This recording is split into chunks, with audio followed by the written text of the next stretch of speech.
The following story has been brought to you by StoriesToInspire.org. Years ago, in 2009, it was the night before Rosh Hashanah, and I was driving home from Brooklyn to Lakewood in the days that I was still living in Lakewood.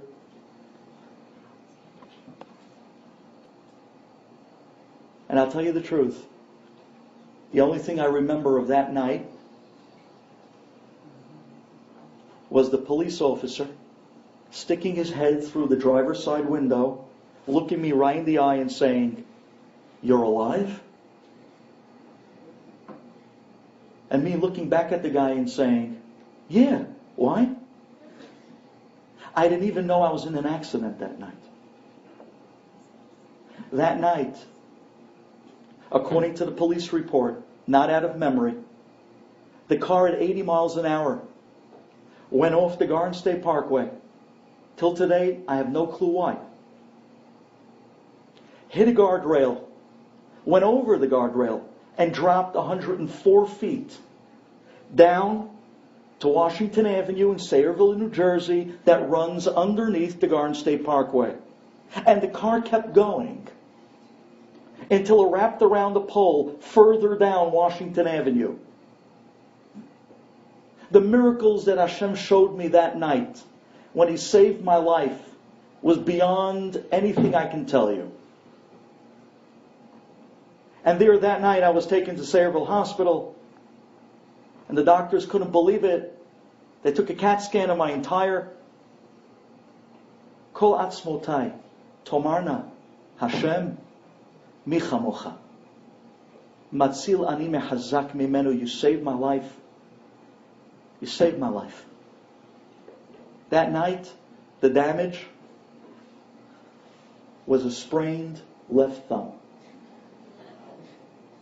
And I want you to hear this, because I was in the room when the doctor comes in, and the doctor goes to the bed next to mine, to an Indian lady, and I heard him say to her, he said to her, "Listen, I know that the operation was not successful. And I know I promised you you'd walk after the operation.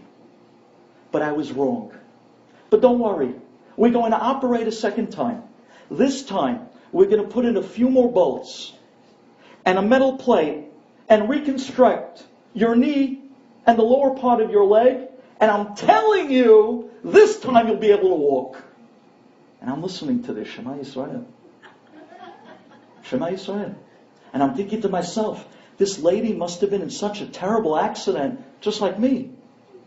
The doctor leaves, and I turn to the lady's husband, and I say to him, "What happened to your wife? Such a terrible thing. An entire operation, and they still couldn't get her to walk." And he says to me, "Yeah. She had a terrible, terrible accident." I said, "I know. Tell me about it. I was also in a terrible accident last night." He says, No, not a car accident." I said, "Oh, what type of accident?" He says, "This morning, she twisted the wrong way, and when she was getting out of bed, and she fell off the bed." I said, "What?" He says, "Yeah. She fell off the bed, and she shattered her entire leg. We brought her into the hospital. They operated right away, and it wasn't a success." And I'm saying, "Yishtabach Shemolad." This lady fell 1.5 feet off her bed at 0 miles an hour. I don't want to live. I fell at 80 miles an hour, 104 feet off the Garden State Parkway, and I'm able to dance. Marabu Masech Hashem Borei Olam. Your Abba. And when I fell, you caught me. You caught me, didn't you? That night was Rosh Hashanah. And my head was still a little banged up. And the first day Rosh Hashanah, I'm in a hospital in Sayreville, New Jersey. Who's in Sayreville, New Jersey? No one but me and my mother and my wife. And it came the day of Rosh Hashanah. And I tried my best to concentrate. And I said the Shahrit. And now I come to Tkiyat Shofar. And I got so emotional. I said, Abba, Borei Olam, do you know who I am?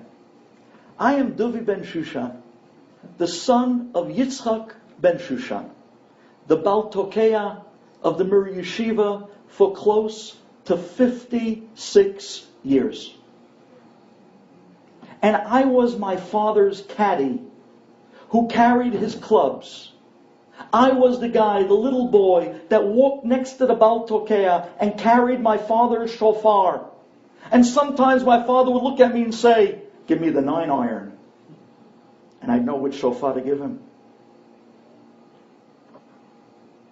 The Mir Yeshiva, they finished the tefillah on Rosh Hashanah at 3 o'clock in the afternoon. At that time, you would expect people to be incredibly hungry, incredibly hadged, and incredibly tired. 3 o'clock in the afternoon, the Mir Yeshiva is done. 3 o'clock in the afternoon. My father starts to walk home. Do you know we never got home until about 5:30 every year? Do you know why? Because every block we walked down, there were people outside waiting for him. Rabbi Yitzchak, there's someone in my house that's sick. Can you come inside and blow for them? Rabbi Yitzchak, this rabbi is sick. Can you come inside and blow for them? And I used to look at the people, my God, give the guy a break. He was in the Mir Yeshiva from 6 a.m. to 3 in the afternoon. And the Mir Yeshiva, believe me when I tell you, when you blow over there, you got to blow perfect. Or else they make you repeat again and again until they get it right. And when I say right, I don't mean just the voice. There's a guy that stands there with a stopwatch. And he times the tikiyot. You would think after that battle at 3 in the afternoon, let the guy home. He made local stops. We didn't get home till 5:30 every Rosh Hashanah. And as a little boy, I went with him. I'm sitting there now in the hospital years later on Rosh Hashanah without a shofar. I say, Abba, you remember? You remember the selflessness of my father all those years? Anytime someone was sick, my father was the one that always went to blow shofar for the sick guy. Now his son is sick. I need a shofar. Could you send me a shofar? Don't forget my father's selflessness. Velo kiliti lidaber. I didn't finish the sentence. And the doors of my room open. And I was on the 8th floor. In walks a Lubavitcher guy. With no jacket, just a hat. And he's holding this shofar that looked like one of those from the postcards by the Kotel in Israel. The big ones, the Mashiach ones. And he walks in and he says, anybody in this room needs a shofar? And I said, excuse me, I ordered you, thank you. Uber Eats, over here, thanks. And he walks in and he says, what? I said, yeah, I just got finished telling Borei Olam. Your delivery is impeccably perfect, timing, thank you. Put it down right there. And he said, you want me to blow? I said, go ahead. He put it to his mouth and it didn't really come out. I said, Abba, give me the strength. Please. You brought me the shofar. Give me the strength to do the mitzvah. I picked up the shofar. I needed my mother and my wife to hold it up.